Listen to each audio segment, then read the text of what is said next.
You humans live everywhere from snow to sand, but how do you survive such extremes? How do you survive such extremes?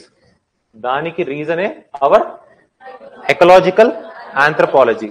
So based on your environment, we will study the aspects based on the environment. ఇప్పుడు మనం మాట్లాడుకున్నాం, for example hill పైన near to the see, వీళ్ళ culture ఒకలాగా వీళ్ళ culture ఒకలాగా ఉంటుందా?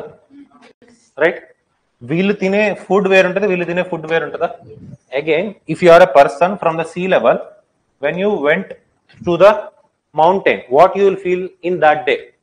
What you will feel? How you will feel? కొంచెం గాలాడనట్టు you will feel it, right? 100% అనిపిస్తుంది కదా. It means what, you are not acclimatized to that. But ఒక 2 days 3 days ఉంటే you will get normal, right?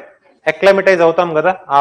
It means what, there is a chance humans కి ఏంటంటే we can adapt from ఈ country నుంచి ఆ కంట్రీకి. ఇప్పుడు కూడా there are lot many travellers ఉన్నారు కదా. సో ఎనీ ట్రావెలర్స్ తెలిసిందా మీకు? ఓల్డ్ టూర్స్ చేసే ట్రావెలర్స్ ఎనీబడి యు నో? భయ్యా, ఎవరు భయ్యా? భయ్యా సన్నీ యాదవ్, నాన్ వేషనా?